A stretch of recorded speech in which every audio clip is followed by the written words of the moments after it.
Vous faites très bien de nous rejoindre sur Afro Info D143. Dans cette production, nous vous parlons spécialement du football en République démocratique du Congo. Les Léopards ont gagné par forfait le 2 matchs des 3e et 4e journées des éliminatoires de la Coupe d'Afrique des Nations disputés en mars dernier contre la Mauritanie après la réserve déposée contre l'utilisation du joueur Kadim Diao par les Morabitoun. Les jurys disciplinaires de la Confédération africaine de football a rendu son verdict en faveur de la République démocratique du Congo. Quelles sont les conséquences au classement? Les Fauves congolais sont-ils déjà qualifiés à la phase finale de la Coupe d'Afrique des Nations Côte d'Ivoire 2023? Restez avec nous, on revient avec les détails.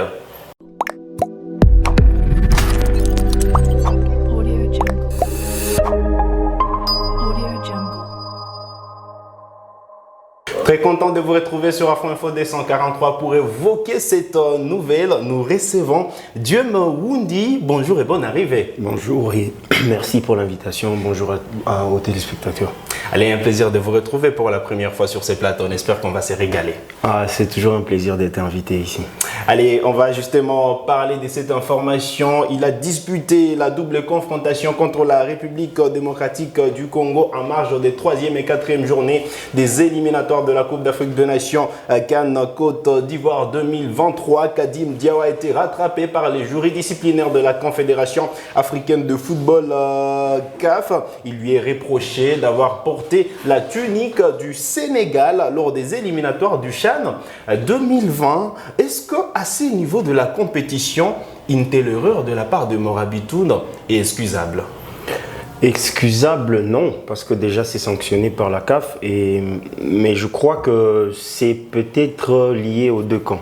Il y a le joueur, dans l'encre du joueur, déjà il devrait informer à la fédération qu'il avait déjà participé à la CAN, aux éliminatoires du CHAN en 2020 avec les Sénégalais. Donc du coup, il devrait prendre des mesures et s'informer déjà, parce que la CAF aussi a des règlements. Et ces règlements sont tombés en défaveur des Morabitoun. On sait qu'avant, le CHAN n'était pas considéré comme une compétition internationale, mais aujourd'hui, quand même, c'est une compétition qui s'est fait un nom sur le continent et donc il devrait, en principe, respecter la procédure du changement des nationalités. Bon, les problèmes avec les joueurs, c'est qu'ils ne sont pas toujours très francs avec leur fédération. Parfois, il peut l'avoir caché au niveau de la fédération des mauritanienne, donc du coup ça a posé problème aux Mauritaniens. Allez, justement, en conséquence, vous le savez, la Mauritanie a été frappée par ces deux forfaits côté congolais. C'est une bonne nouvelle, mais voilà, est-ce que vous sentez que les Léopards sont déjà à la porte de la qualification, parce que quand même ils viennent de gagner 2 points de plus et c'est quand même de bon augure pour la suite. Ouais, nous sommes dans une bonne spirale déjà, parce qu'avec l'arrivée de notre actuel entraîneur, c'est une bonne spirale. On a gagné beaucoup plus de matchs qu'on en avait perdu. Donc c'est une bonne spirale. L'équipe est en train de se reconstituer et c'est une bonne chose parce qu'on est en train de le voir avec le jeu et on espère encore beaucoup plus.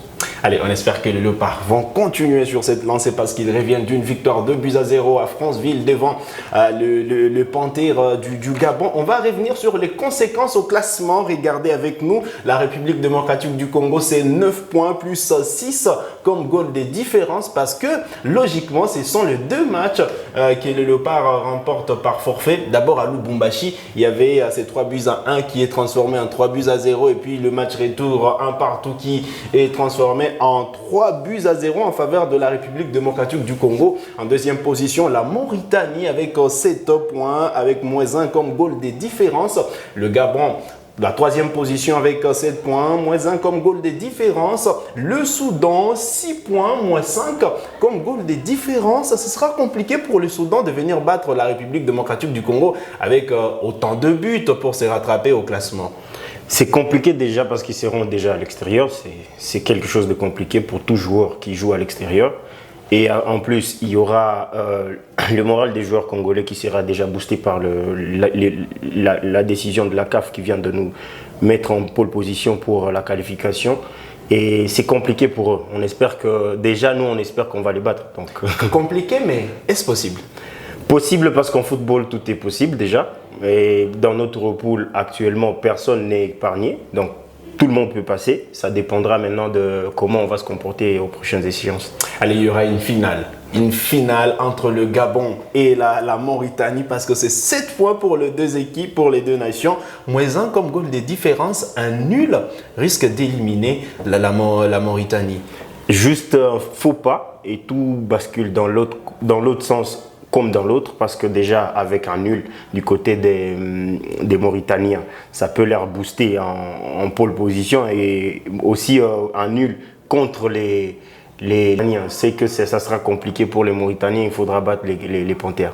Allez, heureusement que les Morabitoun seront à domicile pour le match à suivre au mois de septembre prochain. Un match cadran avec la 6e et dernière journée de ces éliminatoires de la Coupe d'Afrique des Nations Côte d'Ivoire 2023. Mais parlons de ces léopards qui reviennent de loin.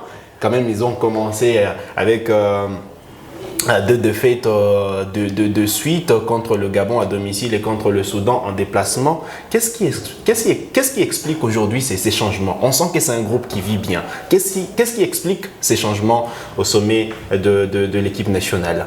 En fait, chez les Léopards, il y a eu beaucoup de changements. Ce n'est pas seulement un seul changement. Donc, on a commencé par le changement au niveau du staff technique.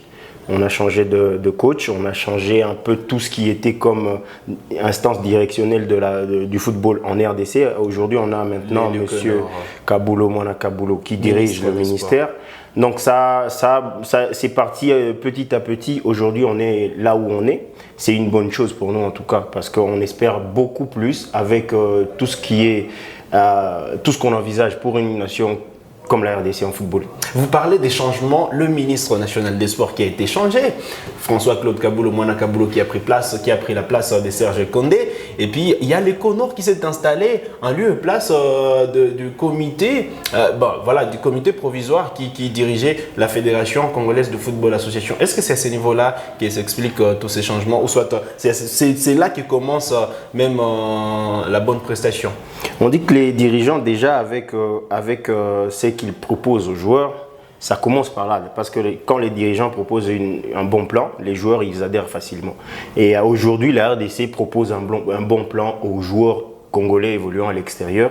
Plus ou moins, la majeure partie des gens répondent favorablement maintenant. On espère que ça va continuer ainsi. Allez, on espère que justement cette équipe pourra être attrayante pour aller chercher ces joueurs qui évoluent au niveau de l'Europe. Il y a Sébastien Desabre également qui s'est installé au sommet du football. Il a effectué une tournée européenne. Il est allé piocher certains joueurs, on les a vus, notamment Dylan Batubinsika lors de la précédente trêve. Est-ce que c'était la solution à faire quand on sait qu'il n'y avait pas de championnat en RDC? Il fallait aller piocher des joueurs par ici, par là pour essayer d'avoir une équipe compacte. C'est vrai qu'au niveau des Léopards, en RDC, il y a beaucoup de talent, il y a énormément de talent, que ce soit au niveau national, tout comme au niveau international. Et il faudrait déjà qu'il a eu le courage et déjà les bons mots pour convaincre ces personnes-là de venir adhérer au niveau du projet, du plan que proposait l'équipe nationale de la RDC. Parce que, à part le fait qu'ils jouaient à l'extérieur, ils avaient déjà besoin d'une vitrine pour les montrer au niveau national, international, tout comme africain surtout. Et puis après, il a eu le bon mot pour ça, et tout ce qui va avec, ça les a permis de venir, donc ça va. Donc aujourd'hui, vous considérez Desabre comme l'homme qu'il faut au sommet de cette sélection nationale? En tout cas, pour l'instant, il n'a pas de reproche à faire, parce que déjà, on a vu depuis son arrivée, on est remonté de la dernière place presque, on est maintenant on est premier. On est premier, donc ça fait que les résultats parlent à sa place. Allez, Sébastien Desabre qui a pris justement possession de la sélection nationale congolaise depuis septembre 2022. Donc, il va totaliser bientôt une année à la tête de la sélection nationale congolaise pour un seul match perdu en amical. C'est quand même des statistiques qui parlent en sa faveur. Oui, on a vu lors du match contre le Gabon, on l'a vu vraiment impliqué. C'est ce qui m'a plu au fait chez lui, parce qu'il est impliqué. Contrairement à d'autres coachs qui étaient là, il n'était pas il s'était juste pour le boulot. Mais lui, on le voit passionné, et c'est quelque chose que tout footballeur rêve d'avoir comme coach, un coach passionné. Et lui, il est passionné, il est en train de remotiver ses troupes à tout moment. Même dans le match, il était en train de dire aux joueurs de se lever, de jouer, de continuer à agresser. Donc c'est un message qui passe déjà chez les joueurs aujourd'hui. Et puis on les a vus par les résultats aujourd'hui. Vous connaissez mieux le football. Est-ce que quand vous voyez cette équipe nationale d'aujourd'hui jouer, vous prenez du plaisir à voir les jeux déployés, l'ambiance au sein du groupe? Est-ce que vous prenez du plaisir à voir cette équipe? En RDC, l'ambiance n'a jamais été un problème. Donc la RDC, on est toujours dans l'ambiance, tout le temps. C'est toujours dans l'ambiance. Mais ce qui me plaît énormément, c'est le jeu que propose la RDC. Aujourd'hui, en distribution de balles, on est mieux. On voit aujourd'hui la RDC faire 5 passes, 7 passes et commencer à construire le jeu à partir de derrière vers l'avant. C'est un jeu qui nous fait plaisir parce qu'aujourd'hui, on peut maintenant arriver à dire qu'on peut construire un but.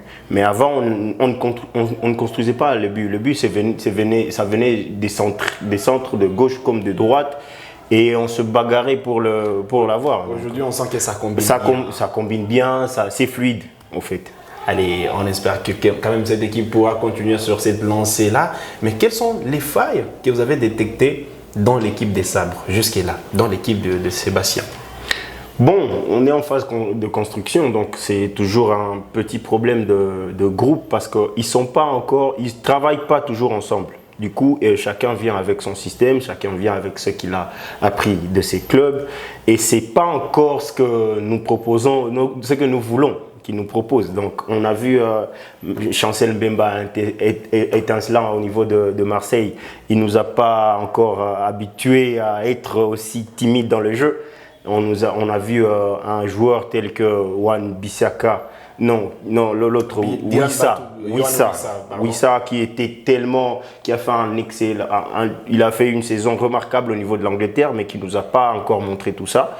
Donc il y a Est-ce que pour Wissa, est-ce que c'est parce qu'il n'est pas mis dans des bonnes dispositions? C'est un peu ça, le problème avec le groupe. Donc il faudrait que tout le monde soit déjà dans sa disposition habituelle pour que le groupe fonctionne correctement.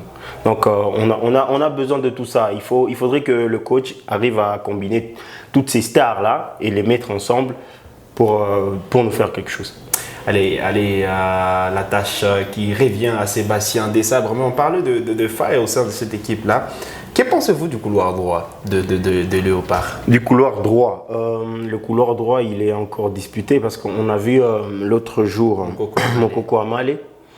Qui est très efficace, on peut dire, efficace au niveau de la défense, mais qui n'est pas, à mon avis, qui n'est pas encore efficace au niveau offensif. Mais bon, il fait son boulot, il fait du taf. C'est tout ce qu'on demande à un joueur, mais on pourrait avoir mieux parce que déjà le couloir gauche, il travaille bien avec Maswaku qui fait des va-et-vient et qui donne des bonnes passes. Donc du coup, on aurait besoin que lui aussi fasse une contrebalance, quoi. C'est pour équilibrer le fait que si on nous bloque d'un côté, on peut évoluer de l'autre côté. Donc il faudrait que M. Descartes voit ça aussi. Allez, Sébastien Desabres quand même, qui a eu un joueur, Gédéon Kaloulou, qui pour des raisons personnelles n'était pas présent lors du match contre le Gabon parce qu'il s'était marié, logiquement qu'il soit absent. Et donc on espère qu'il sera présent lors de la prochaine trêve internationale au mois de septembre prochain. Mais il y a un autre joueur, Wan Bissaka. On parle toujours de ce joueur. Il a quand même manifesté beaucoup plus de volonté de faire monter les niveaux du football en République démocratique du Congo parce qu'il va se construire une académie dans la capitale congolaise. Oui. Quand un joueur est impliqué comme ça, il n'est pas appelé en Angleterre. Est-ce que ce n'est pas le moment pour lui de venir jouer pour la RDC? Nous, ça serait toujours un bonus. Donc, c'est un ajout pour l'équipe nationale parce qu'il viendrait peut-être avec tout ce qu'il a accumulé comme bagatelle au niveau expérience, au niveau de l'Angleterre. Et surtout dans des clubs aussi prestigieux comme Man U. Mais bon, pour l'instant, on fait avec ce qu'on a. C'est vrai, ça dépend de lui. Nous, on propose, l'équipe nationale propose, mais ça dépend de lui et de tout ce qui l'entoure. Donc, s'il ne veut pas, on ne peut pas le forcer à venir. Mais pour l'instant, on fait avec ce qu'on a et ça fonctionne pour l'instant. Alors, quand vous avez ce genre de joueur, s'il vient, quand l'équipe est déjà qualifiée à la phase finale d'une aussi grande compétition comme la CAN, on pense que c'est la CAN qui l'attire beaucoup plus. Est-ce que pour la trêve du mois de septembre, est-ce que ce n'est pas le bon moment pour lui de venir d'abord s'acclimater afin justement de prendre la température du groupe avant la phase finale en Côte d'Ivoire, parce que quand même, on est bien, la RDC est bien partie pour disputer cette CAN. La RDC est très bien partie déjà. Mais ça sera, bon, c'est des professionnels, ça s'adapte un peu plus rapidement, mais il faudrait, parce que le public congolais, le foot congolais n'est pas la même chose que le foot anglais, donc il faudrait déjà pour lui de venir et de s'acclimater s'il veut être des nôtres, parce que la RDC a besoin de lui, et aussi, lui aussi, quelque part, il a besoin de la RDC, parce que la RDC, il n'a jamais été au niveau international pour un club national. Il n'a jamais joué pour un club national. Ça fait qu'il a aussi de quoi apprendre de la RDC, tout comme la RDC a aussi de quoi apprendre de lui. Donc on a besoin de lui et le plus tôt pour lui serait le mieux. Allez, le plus tôt pour Wan-Bissaka, c'est de venir en équipe nationale congolaise. C'est un plaisir de vous avoir sur ce plateau. Le plaisir est toujours partagé. On vient de terminer. Merci. Plus tôt. Merci et c'est un plaisir d'être là et c'est toujours un plaisir d'être reçu par vous. Alors on espère qu'on pourra vous retrouver prochainement pour parler d'autres informations concernant l'équipe nationale de la République démocratique du Congo. On revient sur l'information principale. Vous le savez, la République démocratique du Congo a gagné par forfait les 2 matchs des éliminatoires de la CAN, le match des 3e et 4e journées des éliminatoires de la CAN contre la Mauritanie. Eh bien, les jurys disciplinaires a donc frappé fort les Morabitoun suite à l'utilisation du joueur Kadim Diaw qui avait disputé un match des éliminatoires du CHAN 2020 et donc en conséquence les Morabitoun ont perdu la double confrontation par forfait en faveur de la République démocratique du Congo. Alors vous êtes nouveau à la chaîne, cliquez sur s'abonner, activez la cloche des notifications pour ne manquer aucune de nos prochaines publications. Likez cette vidéo si elle vous a plu et merci de nous avoir suivis. Salut.